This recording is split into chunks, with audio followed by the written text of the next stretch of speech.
জুম্মায় দাঁড়িয়ে হকের ওপরে খুতবা দেওয়ার কারণে আরবের একজন ইমাম আজও জেলের কুঠরিতে বন্দী আছে। সে কারুর নাম নিয়ে বলেনি, সে খালি বেঈমান কাফেরের আখলাক গুলো বলেছে, এগুলো ইসলামের শরীয়তের নয়। আমার মোবাইলে তার বক্তব্য আপলোড করা আছে। সে যেগুলো বলেছে হক বলেছে। এই হক বলার কারণে সে জেলের কুঠরিতে কে ভরেছে? আরবের বাদশা সালমান প্রিন্স তাকে জেলের কুঠরিতে ভরে দিয়েছে। যাও, কেন? হক বলতে পাবে না। আমি জিনা করব, তুমি বলো না। আমি মদ খাবো, তুমি বলো না। তুমি ইমাম, তুমি খালি মসজিদে নামাজ পড়াবে, তোমার এটাই দায়িত্ব, তোমাকে বেতন দিয়ে রেখেছি, মানে তুমি আমার বাপের গোলাম। এই সমাজের এই মেন্টালিটি আসার কারণে সমাজে পরিবর্তন। আপনি যাকে গ্রামের নেতা মনে করা দরকার ছিল, সমাজ সংস্কারক মনে করা দরকার ছিল, তাকে তো আপনি গোলাম বানিয়েছেন। মনে করছেন আমি ইমামকে বেতন দিচ্ছি মানে গোলাম, আমরা যেটা বলবো সেটাই বলবে, ইমাম সাহেবকে যেটা বলে দেবো সেটাই বলতে পাবে, তার বাইরে বলতে পাবে না। এরকম কয়েকটা আরবে ইমাম নিজের খুতবা দিতে পারে না, নিজের বক্তব্য দিতে পারে না। সরকার রুলস দেয়, আমরা যেটা বলছি এটাই বক্তব্য দিবে, আর বাইরে দিতে পাবে না। যাও বুঝে করো। তাহলে ইমাম আর মদকে হারাম বলতে পারে? আপনাদের 24 পরগনার একটা ছেলে আমাকে 1 বছর আগে ফোন করেছিল, স্যার আমি আরবে থাকি, খুদ একজন শেখের বাড়িতে কাজ করি। বলছে আমি তো বুঝতে পারি না, আমাকে গিলাসে মদ ঢালা করায়, মদ খায়, পড়ে থাকে, আবার উঠে আবার ফজরের নামাজ পড়তে যায়। আমি শুনে অবাক হলাম। আমি বললাম তুমি আমার সঙ্গে মজাক করছো না তো? বললে হুজুর আপনাকে ভিডিও পাঠিয়ে দেবো। আমি কি করব? আমি বললাম তুমি ছেড়ে চলে এসো। বলে আমার ভিসা পাসপোর্ট জমা নিয়েছি। আমি তুমি আল্লাহর উপরে ভিড়ে দাও। আমার বন্ধুগণ, আমার ভাই, দেখুন আপনি ভেবে, সুদ হারাম, মুসলমান আজকে হালাল মনে করে তো সুদ খাচ্ছে। ঠিক বললাম না ভুল বললাম? বৈধ মনে করি। যদি সে ভাবতো যে মায়ের সঙ্গে জিনা করা পাপ মানে কত ডেঞ্জার পাপ, আমি সুদ খাবো না, আমি ভিক্ষা করব তাও ভালো, সুদ খাবো না, আমি একটু সবজি বিক্রি করব, বনগা বাজারে বসে আলু বিক্রি করব, সুদ খাবো না, এই ভাবনাটা যদি ব্রেনে থাকতো তাহলে সেই লোকটা জীবনে সুদ খেত না। ইমানদারির সঙ্গে বলুন, ইসলামী শরীয়তে মদ খাওয়া জায়েজ আছে? মদ হারাম, গাঁজা হারাম, হিরোইন হারাম, আফিং হারাম, নেশাগ্রস্ত জিনিস তোমাদের জন্য হারাম। এরপর ভেবে দেখুন, মুসলমান আপনার বনগা থানায় খুঁজলেন, মুসলিম ছেলে পাবেন মদও খাচ্ছে, মদ বিক্রিও করছে। ঠিক বললাম না ভুল বললাম? মদ পানও করছে, মদ বিক্রিও করছে, গাঁজা পান করছে, গাঁজা বিক্রিও করছে। লটারির টিকিট হারাম না হালাল? হারাম। বনগা বাজারে চলুন, আমি মুসলিম ছেলে দেখিয়ে দেবো লটারি বিক্রি করছে। ঠিক বললাম না ভুল বললাম? আর মুসলমান লটারি কাটছে। লটারি হালাল হলে তোমার মসজিদে 10,000 আমি বেতন ইমামতি করতে যাব কেন? লটারি কাটবো একটা, 1 কোটি পড়ে গেলি তুই মসজিদ বুঝে আমি ঘর যাচ্ছি। হালাল লয় বলি তো আমরা মৌলবীরা কাটতে পারি না, তাহলে আমরা ছেড়ে দিতাম হালাল হলে। হারাম বলি কাটতে পারি না। আচ্ছা বলুন তো, আমাদের মৌলবীদের কাছে পয়সা নাই, দিয়ে আমাদের ইজ্জত নেই, তাই তো? আপনারা নিচে, আলেমরা উপরে, আমাদের দস্তরখান আলাদা, আপনাদের দস্তরখান আলাদা। হাদিস শুনেলেন রসুলের, যারা আল্লাহর রাস্তায় দিনের পথে থাকবে আল্লাহ তাদেরকে, নবীজি বললেন, মৃত্যুকাল পর্যন্ত ইজ্জতের রুজি দান করবেন। বলুন সুবহানাল্লাহ। ইজ্জতের রুজি আল্লাহ দান করবেন। আমার ভাই, অনুরোধ করে বলছি, হারামটাকে অ্যাভয়েড করুন, হালালটাকে ধরে নেন, হারামের পথে যাবেন না। আমার বন্ধুগণ, সবাই বলুন আমরা হিদায়েতের উপরে আসবো। বলুন ইনশাআল্লাহ। হিদায়েতের উপরে এলে 5টা কথার উপরে আপনাকে আমল করতে হবে। কটা বললাম? 5টা। এই 5টা কথা কি কি আছে কোরআন খুলে নেওয়ার পরে সূরা বাকারা একবারই শুরু করুন। আলিফ লাম মিম, যালিকাল কিতাবু লা রাইবা ফীহি হুদাল লিল মুত্তাকিন আল্লাযীনা ইউমিনুনা বিল গায়বি ওয়া ইউকিমুনাস সালাহ ওয়া মিম্মা রাযাকনাহুম ইউনফিকুন ওয়াল্লাযীনা ইউমিনুনা বিমা উনজিলা ইলাইকা ওয়া মা উনজিলা মিন ক্বাবলিক ওয়া বিল আখিরাতি হুম ইউকিনুন। আলিফ লাম মিম র, তাসিন তাসিন মিম তাসিন কাফ ইয়া আইন সাদ, যতগুলো এরকম হরুফ আছে এগুলোর নাম হচ্ছে হুরুফে মুকাত্তাত। এর মানেটাই আল্লাহ ছাড়া পৃথিবীর কেউ জানে না। আমি আল্লাহ রাব্বুল আলামিন কিয়ামতের দিনে আমি আমার বান্দাদের সামনে বর্ণনা করব কোরআন। কিয়ামতের দিনে আমি আমার বান্দাদের সামনে বর্ণনা করব। পরের আয়াত আছে জালিকাল কিতাবুলা রাইবা ফি, আমার এই কোরআনে বিন্দু মাত্র সন্দেহ নেই। দিলেতে এতটুকু সন্দেহ কেউ রাখবেন না, জোরে বলুন ইনশাআল্লাহ।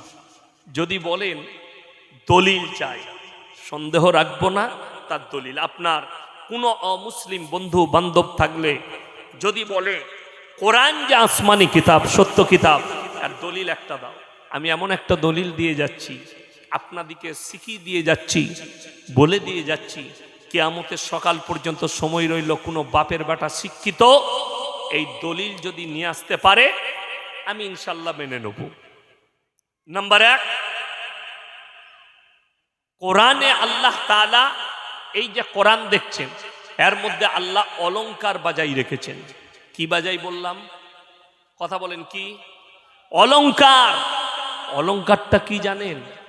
অলংকার হচ্ছে কোরআনের মধ্যে অলংকার আছে। অলংকার হচ্ছে আপনি একটা কথা লিখলেন, কেউ একটা ছড়া লিখছে, ছড়া, অনেকজন ছড়া লেখেনি, পদ্য লিখেছেন। এই ছড়ার প্রথম লাইনের শেষ অক্ষরটা যেটা থাকবে, প্রত্যেকটা লাইনের শেষে একই অক্ষর ব্যবহার করতে হবে। এখানে এতগুলো মানুষ বসে আছেন, কোনো ডাক্তার, মাস্টার, প্রফেসর, ইঞ্জিনিয়ার, কারুর কানে আমার আওয়াজ যাচ্ছে, এমএসসি, বিএসসি, বিকম কেউ যদি থাকেন, কারুর যদি একটা ছড়া জানা থাকে, কারুর একটা পদ্য জানা থাকে, একটা গদ্য জানা থাকে, কিংবা আপনাকে আমি 1 ঘন্টা নয়, কিয়ামতের সকাল পর্যন্ত সময় রইল, একটা ছড়া বার করে নিয়ে এসো, যার লাইনের শেষে, প্রথম লাইনের শেষে যে অক্ষর থাকবে শেষ পর্যন্ত একটাই অক্ষর ব্যবহার করতে হবে। এটার নাম অলংকার। আমরা স্কুলে ছড়া পড়েছি, আমাদের ছোট গায়ে ছোট ছোট ঘর, লাস্টের অক্ষরটা কি এলো বাবা? র। থাকি সে তা সবে মেলে নাহি কেউ পর, আবার কি এলো? র। পাড়ার সকল ছেলে মোরা ভাই ভাই, কি এলো? হর্ষই। 3 নম্বরে লাইন পাল্টিয়ে গেল, লাইন আউট। একসাথে খেলি আর পাঠশালায় যায়, 4 নম্বরে আরো একটা অন্য অক্ষর চলে এলো। এরকম একটা ছড়া, একটা পদ্য, একটা গদ্য এরকম বার করে নিয়ে এসো, যার প্রত্যেকটা লাইনের শেষে শেষ পর্যন্ত একই অক্ষর ব্যবহার হয়েছে। যদি বলেন কোরআনে এরকম অলংকার আছে, আল্লাহর কসম আছে। কোরআন খুলুন, ওয়াশ-শামসি ওয়া দুহাহা, কি এলো লাস্টের অক্ষর? হা। ওয়াল কমারি ইদা তালাহা ওয়ান নাহারি ইদা জাল্লাহা ওয়াল লাইলি ইদা ইয়াগশাহা ওয়াস সামাই ওয়া মা বানাহা ওয়াল আরদি ওয়া মা তাহাহা ওয়া নাফসি ওয়া মা সাওয়াহা ফাআলহামাহা ফুজুরাহা ওয়া তাকওয়াহা। জোরে বলুন সুবহানাল্লাহ। প্রত্যেকটা আয়াতের শেষে আমার আল্লাহ একটাই অক্ষর ব্যবহার করেছেন সূরা শেষ পর্যন্ত, হা। কোরআনে আমি আল্লাহ অলংকার বাজাই রেখেছি। আর যেদিকে দেখছেন গন্ড মূর্খ যারা বলছে কোরআন কো মিটা দেঙ্গে, কোরআন মিটে যাবে, এইটা মিটে যাবে, ইসলাম মিটে যাবে। এখানে মুমিন ভাই যারা বসে আছেন, আল্লাহর কসম পৃথিবীর গোটা 15,000 পরমাণু আছে, 15,000 না 15,500 পরমাণু আছে। এই শক্তিগুলো যদি একদিকে দাঁড়িয়ে যায়, আল্লাহর কসম খেয়ে বলছি, তারপরও কোরআনের একটা জের জবরকে মিটাতে পারবে না। আল্লাহ কোরআনে ওয়াদা করেছেন, ওয়ালান তাজিদ লিসুন্নাতিল্লাহি তাবদীলা, কিয়ামতের সকাল পর্যন্ত আমার কোরআনের একটা জের জবরকে পরিবর্তন করার ক্ষমতা পৃথিবীর কোনো শক্তির নাই। জোরে বলুন সুবহানাল্লাহ। শুধু তাই নয়, এই কোরআন আল্লাহ অবতীর্ণ করেছেন, আমরা কোরআনটাকে জুজদানে ভরে রাখি না? রাখি না? সুন্দর করে লেপটিয়ে আলমারিতে রাখি। আপনি বললেন আমার বাড়িতে আমি কোরআনটাকে হেফাজতে রেখেছি, দুটবুকা, ওটা হেফাজত বলে না, ওটা ইজ্জতে রেখেছো, ওটাকে ইজ্জত করে রাখা হয়েছে। কেন? হেফাজত করার ক্ষমতা মানুষের নেই। আল্লাহ কোরআনে বললেন ইন্না নাহনু নাযালনা যিকরা ওয়া ইন্না লাহুল হাফিজুন। এই কোরআনকে আমি আল্লাহ অবতীর্ণ করেছি, কোরআনের হেফাজতের দায়িত্ব তো আমি আল্লাহ নিজে নিয়েছি। জোরে বলুন সুবহানাল্লাহ। যদি বলেন কেমন করে, আজকের কথা নয়, ইংরেজদের বাচ্চারা যখন ভারতে 200 বছর রাজত্ব করেছে, রাজ্যটার নাম গুজরাট, নদীর নাম হচ্ছে গমতি নদী, যেটা গুজরাটে অবস্থিত। এই গমতি নদীর কিনারায় ইংরেজের বাচ্চারা 20 লাখ কোরআনকে জ্বালিয়েছিল ঢের লাগিয়ে। কোরআনকে মিটিয়ে দেব। শাহ আব্দুল আজিজ মুহাদ্দিস দেহলভী রহমতুল্লাহ আলাই তিনি বললেন, আরে ও अंग्रेजों के बच्चे, এই ইংরেজের বাচ্চারা, তোমরা কি মনে করছো এই 10 লাখ 20 লাখ কোরআনকে জ্বালিয়ে কোরআনকে মিটিয়ে দিবে? বলে কেন মিটানো যাবে না? বলে গোটা পৃথিবীর কোরআনকে জ্বালিয়ে দাও, মিটাতে পারবে না। বলে কেন?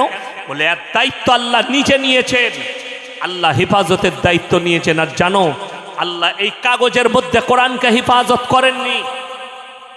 তিনি বললেন একজন কোরআনের হাফেজ যার সিনেতে আল্লাহ 30 পারা কোরআনকে গেঁথে দিয়েছে, পৃথিবীর 100 কোটি 200 কোটি কোরআনকে জ্বালিয়ে দাও, আল্লাহর কসম একটা যদি হাফিজে কোরআন জিন্দা থাকে আবার 100 কোটি কোরআন ছেপে আসবে। জোরে একবার বলুন নারাই তাকবীর, নারাই তাকবীর। পৃথিবীর কোনো ক্ষমতা নেই না কোরআনকে মিটাতে পারবে, না আয়াত মিটাতে পারবে, না ইসলামকে মিটাতে পারবে। জোরে বলুন সুবহানাল্লাহ। আমার বন্ধুগণ, তাই আল্লাহ প্রথমেই বললেন জালিকাল কিতাবু লা রাইবা ফি, আমার এই কোরআনে সন্দেহের কোনো অবকাশই নেই। পরের আয়াত হুদাল লিল মুত্তাকিন, মুত্তাকি যারা হবে, ঈমানদার যারা হবে, তাদের জন্য আমার কোরআনে উপদেশে ভরা আছে। উপদেশ। আচ্ছা, কোরআনটা শুধু মুসলিম ভাইরা পড়ে না, অমুসলিম ভাইরাও পড়ে? হ্যাঁ, কে কে পড়েছেন? হরেন নরেন গগেন নয়। কবিগুরু রবীন্দ্রনাথ ঠাকুর কোরআন পড়েছেন, ঈশ্বরচন্দ্র বিদ্যাসাগর কোরআন পড়েছেন, বঙ্কিমচন্দ্র কোরআন পড়েছেন, শরৎচন্দ্র কোরআন পড়েছে, রাজা রামমোহন রায় কোরআন পড়েছেন, স্বামী বিবেকানন্দ কোরআন পড়েছেন। আল্লাহর কসম তাদের কোরআন পড়া আর আপনার মসজিদে একজন মূর্খ মুসল্লির কোরআন পড়া আমার আল্লাহর কাছে আসমান আর জমিনের ফারাক আছে। তারা যখন কোরআন পড়েছে জানার জন্য মানার জন্য নয়। আর একজন মুমিন ব্যক্তি, একজন ইমানদার কোরআন পড়ে, আল্লাহ তুমি যা বলেছো সত্য বলেছো, যেটা দিয়েছো উপদেশ দিয়েছো, এই ঈমান আনা না না দুটোর মধ্যে ফারাক আছে। একজন ঈমান না এনে কোরআন পড়ছে সে জানার জন্য এই যে কোরআনে কি আছে দেখি, আর একজন ঈমান এনে না বুঝে, যেমন হাদিসে আছে কোন ব্যক্তি এই রমজান মাস চলছে, আল্লাহ নবী সাল্লাল্লাহু আলাইহি সাল্লামকে হযরত আবু বকর সিদ্দিক রাদিয়াল্লাহু তাআলা আনহু জিজ্ঞেস করলেন, ইয়া রাসূলুল্লাহ, রমজান মাসে নামাজ আর রোজার পরে সব থেকে বেশি কোন ইবাদত করব? নবীজি বললেন বেশি বেশি করে কোরআনের তেলাওয়াত করবে। জোরে বলুন সুবহানাল্লাহ। এক একটা হুরুফে 10টা করে নেকি। না বুঝে পড়লেও, বুঝতে হবে না, না বুঝে পড়বেন। যারা জানেন তাদেরকে অনুরোধ করবো, এই রমজান মাস চলছে, বেশি বেশি করে আমরা কোরআনের তেলাওয়াত করব তো ইনশাআল্লাহ। হ্যাঁ, বেশি বেশি করে কোরআনের তেলাওয়াত করুন। আমার বন্ধুগণ, আমার ভাই, তো যেটা বলছিলাম যে কোরআন আল্লাহর মুকদ্দাস কিতাব, কোরআনটা মুমিন পড়ে ঈমান আনার জন্য। এরপরে 5টা জিনিস আল্লাহ কি কি দিলেন এই মুমিনকে যে হিদায়াতের উপরে আসার জন্য। নাম্বার 1, আল্লাযীনা ইউমিনুনা বিল গায়ব, না দেখে আল্লাহকে বিশ্বাসের নাম হচ্ছে ঈমান। আল্লাহকে কেউ দেখেছেন? না। এই না দেখে আপনি বিশ্বাস এনেছেন, এইটারই নাম হচ্ছে ঈমান। আল্লাযীনা ইউমিনুনা বিল গায়ব, না দেখে আমাকে বিশ্বাস করেছে, এইটারই নাম হচ্ছে ঈমান। আল্লাযীনা ইউমিনুনা বিল গায়ব। আপনাকে বলে দিই, আল্লাহকে আপনার আমার দেখার ইচ্ছা আছে না নাই? হাত তুলেন, দেখবো তো ইনশাল্লাহ। দেখুন, একটা ছেলে বিয়ে ঠিক হলে মানে তার বাপ মেয়ে পাত্রী খুঁজছে। এখন একটা মেয়ে দেখেছে, পরিবারে বাপ গেল, চাচা গেল, ভাই গেল দেখতে, মেয়েকে দেখে এলো, এসে বললো একটা মেয়ে দেখেছি খুব সুন্দর, এই দেখো মোবাইলে ফটোটা, তো তুমি এক কাজ করো, আজকে তো অমুক দিন, পরের সপ্তাহে তুমি যাবে। ডেট ঠিক হয়ে গেল কবে, বলে আজকে শনিবার, পরের শনিবার তুমি দেখতে যাবে। সেই ছেলেটার আর ঘুম হবে? ঘুম হবে না। আমি তখন লখনৌ ইরফানিয়ায় পড়ি, বড় কিরাতের মাদ্রাসা, ভারতের সব থেকে বড় কিরাতের মাদ্রাসা, উত্তরপ্রদেশ লখনৌ ইরফানিয়া। সেই বছরে আমার শেষ কিরাত পড়া চলছে। আমার মা ফোন করলো, কোরবানির সময় বাড়ি এসো, তোমার বিয়ে ঠিক করেছি, ফুফুই তো বোনের সঙ্গে দেখতে যাবে। আমি বললাম ঠিক আছে যাবো, টিকিট বানিয়ে। এই টিকিট বানানোর পরে আমার আর ঘুম হয় না, রোজ একবার করে বার করে দিকে আজকে ক তারিখ হল। কেন? আমার যে অর্ধাঙ্গিনী হবে, আমার যে প্রেমিকা, আমার যে রাতের জননী, সে কেমন সুন্দর হবে। হে মুমিন, হে আমার ইমানদার ভাইয়েরা, আপনি আজ থেকে সিজদায় পড়ে চোখের পানি ফেলাবেন। আল্লাহ জান্নাতি দিকে আল্লাহ সব থেকে দামি উপহার যেটা দিবে সেটা হচ্ছে আল্লাহ দিদার। জোরে বলুন সুবহানাল্লাহ। আপনি অপেক্ষা করুন, আল্লাহ আমাকে ইমানদার বানাও, আমি যেন তোমার দিদার করতে পারি, এই অপেক্ষায় থাকুন যে আল্লাহ আমি জান্নাতে যাব, আর তোমার যেন দিদার হয়, চোখের পানি ফেলান আশায় থাকুন। এইটাই তো ঈমান। আল্লাহকে না দেখে বিশ্বাস, এইটার নাম হচ্ছে ঈমান। আল্লাযীনা ইউমিনুনা বিল গায়ব, আল্লাহর উপরে না দেখে বিশ্বাস করার নাম ঈমান। দ্বিতীয় নম্বর, ওয়া ইউকিমুনাস সালাহ, তারা যেন 5 ওয়াক্তের সালাত আদায় করে, নামাজ আদায় করে। এখন ইমানদারির সঙ্গে বলুন, আমাদের সমাজে রমজান মাস নয়, অন্যান্য মাসের কথা বলছি, 100টার মধ্যে 90টা বেনামাজি। ঠিক বললাম না ভুল বললাম? 100টার মধ্যে 90টা বেনামাজি, নামাজি পড়ি না। আর রাসূলের হাদিস আছে, যার মধ্যে নামাজ নেই তার মধ্যে ইসলাম নেই। যার নামাজ নেই তার মধ্যে ইসলাম নেই। আপনি নামাজ পড়বেন না মানে? একজন অমুসলিম আর মুসলিমের মধ্যে সব থেকে বড় ফারাকটা কি জানেন? সেটা হচ্ছে সালাতের, নামাজের পার্থক্য। তা না হলে ওনারাও মানুষ, আপনিও মানুষ, ঠিক কিনা? আপনিও খাচ্ছেন, সেও খাচ্ছে, আপনিও ঘুমাচ্ছেন, সেও ঘুমাচ্ছে, আপনিও শ্বাস প্রশ্বাস নিচ্ছেন, সেও নিচ্ছে, অথচ আপনি নিজেকে দাবি করছেন আমি মুসলমান, আপনি নামাজ পড়েন না। আর একজন অমুসলিম ভাই, সে নিজেকে দাবি করছে আমি হিন্দু, সে তার ধর্মের কোনো প্রথাটাই ছাড়ে না, পুজো পাঠ করে, সে তার ধর্ম পালন করে, অথচ আপনি নিজেকে মুসলমান বলছেন, নামাজ পড়বেন না মানে? নবীজি যদি বলেন হুজুর নামাজে কি ফায়দা, আমরা বলিনি, কোরআন বলছে ইন্নাস সালাতা তানহা আনিল ফাহশাই ওয়াল মুনকার, নিশ্চয় নামাজ এমন একটা ইবাদত, মানুষ যখন নামাজ পড়তে লাগে মানুষকে খারাপ কাজ থেকে সরিয়ে এই নামাজটা দিকে ভালো কাজের দিকে নিয়ে যায়। জোরে বলুন সুবহানাল্লাহ। কোন মৌলবীর বয়ান শুনেছেন আজ পর্যন্ত কোন হুজুরের যে তোমরা মসজিদে ঢুকে গেলে ফজরে আর বের হবে না? কেউ বলেছে মসজিদে ঢুকে গেলে আর বেরোবে না, একবারে এসাই বেরিয়ে খানা খাবি বাড়িতে? না, আমরা কেউ বলিনি। কেন বলিনি? কোরআন বিরোধী কথা হবে, শরীয়ত বিরোধী কথা হবে। কোরআন কি বলছে? আপনাকে আল্লাহ তাআলা, দেখুন পশ্চিমী দুনিয়াকে ফলো করুন, তাদের কাছে নাসা আছে, তাদের কাছে টেকনোলজি আছে, তাদের কাছে সব আছে। আপনার আমার কাছে কি আছে? কোরআন হাদিস আছে, নামাজ আছে, রোজা আছে, দিন আছে, দুনিয়াও আছে। দুনিয়া আছে, যে শিক্ষিত ব্যক্তিরা বলছেন দুনিয়া কোথায় আপনাদের কাছে? কোরআন খুলেন, ইয়া আইয়ুহাল্লাযীনা আমানু ইযা নুদিয়া লিস-সালাতি মিন ইয়াউমিল জুমআহ ফাসাউ ইলা যিকরিল্লাহি ওয়া যারুল বাই যালিকুম খায়রুল লাকুম ইন কুনতুম তা'লামুন। হে ঈমানদার ব্যক্তিরা, তোমরা জুম্মার জন্য ডাক দেওয়া হলে বেচা কিনা বন্ধ করো, ব্যবসা বাণিজ্য খেতিবাড়ি বন্ধ করো, ছুটে এসো আল্লাহর ঘরের দিকে। নামাজ হয়ে গেল, পরের আয়াতে আল্লাহ কি বললেন?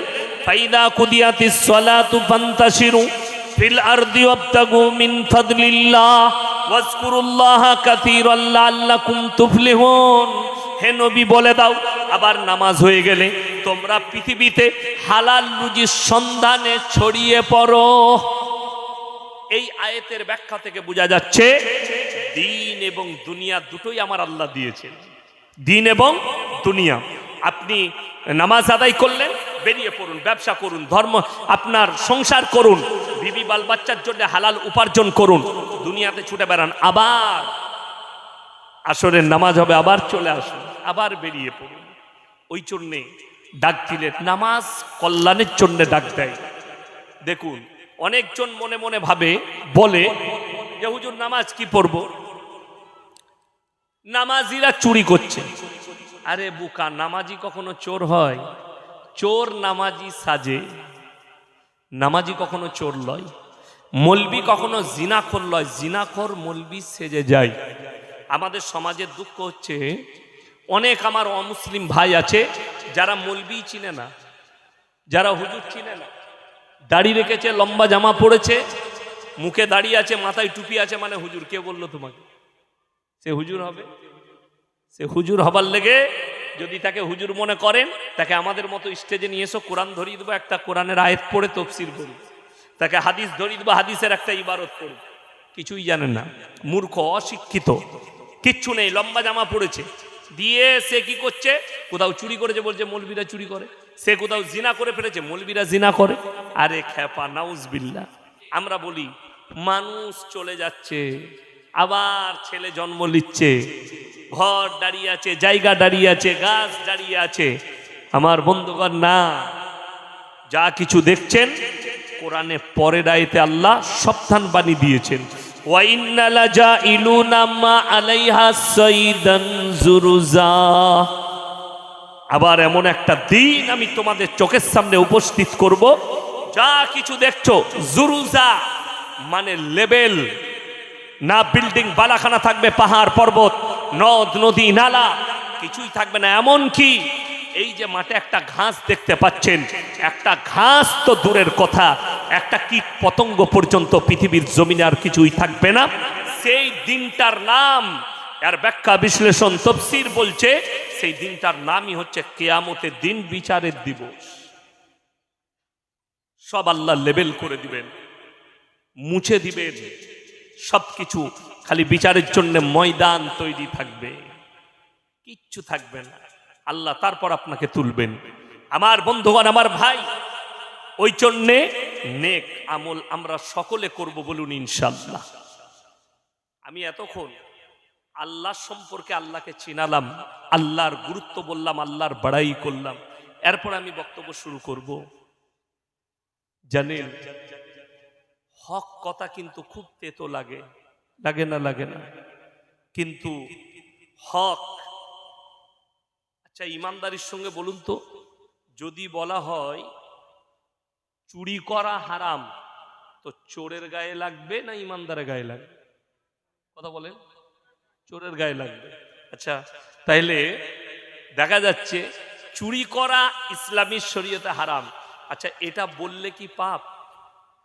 আমরা যদি বলি পাপ লয়, তাহলে লাগবে কার গায়ে? চোরের গায়ে। খুব সূক্ষ্মভাবে আমি বয়ান করছি, সেন্সিটিভ আলোচনা করছি। রমজান মাস, এই দিলের কান দিয়ে শুনবেন, তবে আপনার কাজে লাগবে, তা না হলে কাজে লাগবে। এই কান দিয়ে শুনলে এইদিকে বেরিয়ে যাবে, আপনি ইফতারি করবেন, তাবারুর কাছে খেয়ে দিয়ে ঘর চলে যাবেন, অসুবিধা নেই। আমার ভাই, এক নম্বর, সবাই হাত তুলে বলুন, আমরা আল্লাহকে সবাই বিশ্বাস করি ইনশাআল্লাহ। মাশাআল্লাহ। এখন চলুন, আল্লাহকে বিশ্বাস করলে আল্লাহর সব হুকুম মানতে হবে না? হবে না বাবা? হবে তো? আল্লাহ যেগুলো নিষেধ করেছেন ওগুলো করা যাবে? কথা বলেন, করা যাবে না। যাই হোক, তাইলে বলুন তো, এই থানাটা কোন থানা? বনগাঁ থানা। আমি বাজারটা ছেড়ে এলাম মনে হয়।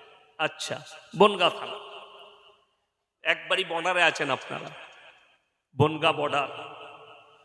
যাই হোক, বনগাঁ থানা। ইমানদারির সঙ্গে বলুন, ইসলামী শরীয়তে সুদ খাওয়া হালাল না হারাম? ঠিক বলছেন তো?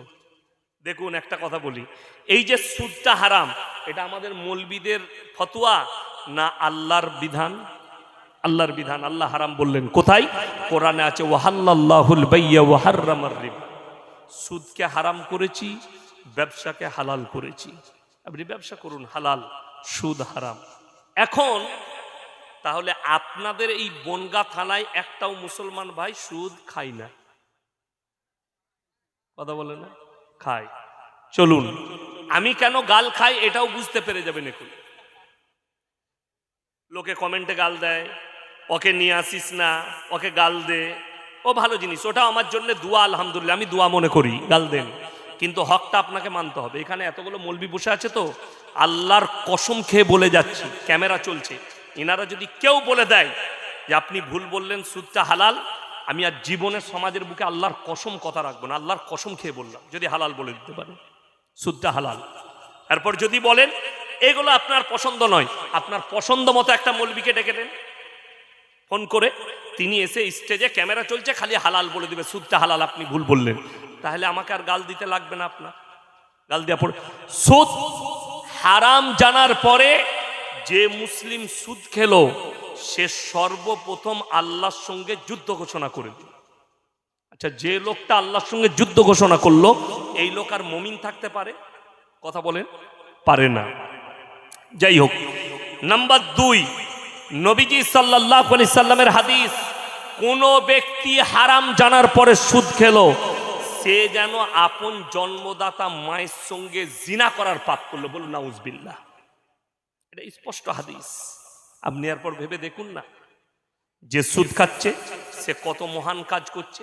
গালি আমাকে দিতে পারেন, আপনি বলুন তো, ইয়াসিন সাহেবকে গালি দিয়ে সুদ হালাল হবে? হালাল করতে পারবেন আল্লাহর কসম। এই মৌলবিদিকে গালি দিয়ে সুদ হালাল করা যাবে না, কিয়ামত পর্যন্ত হারাম, যেহেতু আমার আল্লাহ কোরআনে হারাম করেছে।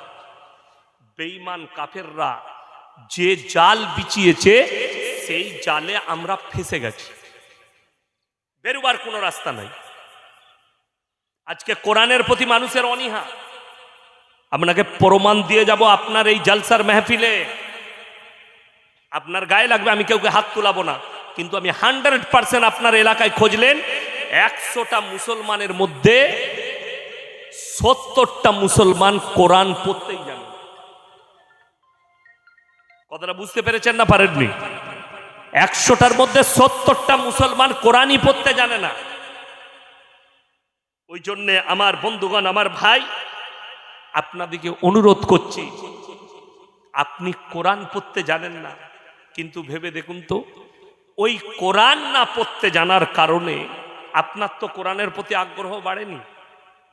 কোরআন পড়তে জানলে, আমি কোরআনটা তো যখন শিখেছি, তো হুজুর আমি একটা বাংলা মানে কোরআন কিনবো, কার লেখা কিনবো একটু বলে দেন। উনি বলতেন, বাংলা কোরআন নিয়ে এলেন মার্কেট থেকে, আপনি মানেগুলো পড়তেন, আপনার দিলেতে আল্লাহর ভয় জাগতো।